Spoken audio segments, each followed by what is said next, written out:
যে স্যার এই দামি গাড়িগুলো তো বড় লোকের প্লাবান ব্যবহার করে, তাও গাড়ি নিলে তো স্যার অভিশাপ লাগবে না। এই জন্য স্যার এই বড় লোকের ছেলেগুলো গাড়িগুলো চুরি করি, আর অন্য গাড়িগুলো যেন কম দামিগুলো স্যার চুরি করি না, যাতে অভিশাপ কম লাগে। এই জন্য বড় লোকের গাড়িগুলো চুরি করি। তো তাদের টার্গেট কিন্তু দামি গাড়ি। 7 মিনিটে এসে দেখি আমার গাড়িটা নাই, 7 মিনিটের মধ্যে গাড়িটা লেগে গেছে।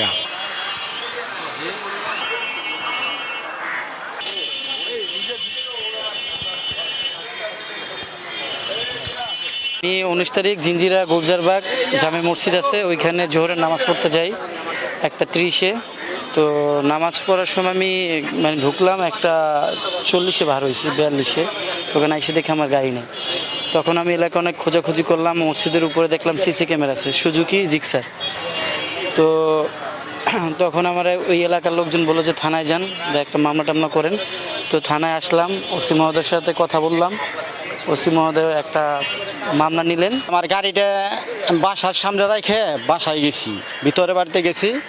তো সন্ধ্যা 7টা বাজে রেখে গেছি। 7 মিনিটে এসে দেখি আমার গাড়িটা নাই, 7 মিনিটের মধ্যে গাড়িটা লেগে গেছে।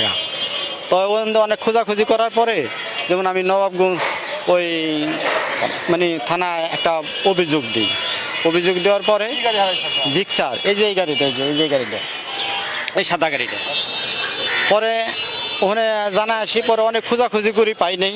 পরে বাস এভাবে রয়েছে। তো হঠাৎ করে কালকে আমার ওই আজাদ স্যারে আমার ফোন দিয়ে বললো যে আপনার গাড়িটা হয়তো পাওয়া গেছে, আপনি আসেন। তো আসার পরে আমার বললো যে 15টা গাড়ি ওখানে আছে, আপনার গাড়ি কোনটা কোন। তো পরে আমি সাদা গাড়িটা দেখাইছি। পরে এর কাছে কাগজপত্র দিলাম যে নাম্বার টাম্বার সব ঠিক আছে, হ্যাঁ এই গাড়িটি। গুলজারবাগ এলাকায় একটা স্টুডেন্টের গাড়ি, সে নামাজ পড়তে গিয়েছিল। নামাজ পড়তে গেলে সেখান থেকে গাড়িটা চলে যায়। একজন স্টুডেন্ট কিন্তু আপনাকে তার টিফিনের টাকা দিয়ে একটা গাড়ি কিনে, এবং তার আপনাকে ওই বিষয়টা আমরা ইয়াতে নিয়ে মানবিক দিক থেকে নিয়ে এই গাড়িটা উদ্ধার অভিযান করে আমরা চোরকে অ্যারেস্ট করতে সক্ষম হই। তখন আপনাকে তার তথ্য অনুযায়ী যে একটা চোরের একটা গ্যাং সারা বাংলাদেশে তারা চুরি করে, সেখান থেকে আপনাকে আমরা একজন চোরকে ধরি, রাজীবকে চোরাই গাড়ি সহ ধরি, এবং সেখান থেকে আপনার সূত্র ধরা হয়। সে তথ্যবাদে জানায় যে তারা 3 মাসে অলরেডি আপনাকে 300 থেকে 350 গাড়ি তারা চুরি করেছে, এবং তারা সারা বাংলাদেশে গাড়িগুলো বিক্রি করে থাকে। তার তথ্য অনুযায়ী আমরা তার চোরের সহযোগী আরেকজনকে ধরি। এই ব্যাপারে 3 জনকে ধরার পরে আমরা নোয়াখালীতে অভিযান পরিচালনা করি। সেখান থেকে আপনাকে তারা অভিযান পরিচালনা করে এসে আমরা তাদের মোট এই 15টি গাড়ি, সব দামি গাড়িগুলো উদ্ধার করেছি। এর মধ্যে আপনার 2টা গাড়ি আমরা মালিক পেয়েছি, একটা আমার বাদী আর একটা হলো যে ওনার গাড়ি, আরগুলো আমরা মালিক প্রক্রিয়াধীন রয়েছে। তো আসলে এই গাড়িগুলো আমরা উদ্ধার করতে একটা জিনিস দেখেছি, সব তাদের টার্গেটই জিক্সার গাড়ি, অর্থাৎ দামি গাড়ি। এই দামি গাড়িগুলো তারা চুরি করে একটা কারণে, সেটা হলো তারা বলছে চোর যেটা জানিয়েছে, খুব হাসি পেয়েছে যে স্যার এই দামি গাড়িগুলো তো বড় লোকের প্লাবান ব্যবহার করে, তাও গাড়ি নিলে তো স্যার অভিশাপ লাগবে না।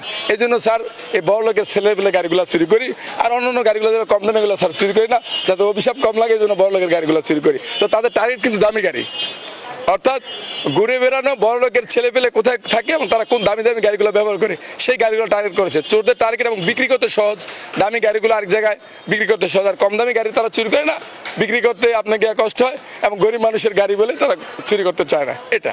তো এইখানে আপনাকে গাড়িগুলো উদ্ধার করতে গিয়ে আমরা যে জিনিসটা বুঝেছি, যে যারা ইয়ং জেনারেশন রয়েছে, যারা ফেসবুক মার্কেট প্লেস থেকে ক্রয় করে, তারা যে কোনো সময় মামলার আসামি হয়ে যেতে পারে। এবং এখান থেকে সতর্ক থাকার জন্য বলবো, যাতে আপনাকে বৈধ শোরুম থেকে বা বৈধভাবে কাগজপত্রের মাধ্যমে গাড়ি কিনে, নয়তো বা সেও জড়ায় যেতে পারে চোর চক্রের একজন সদস্য হিসাবে।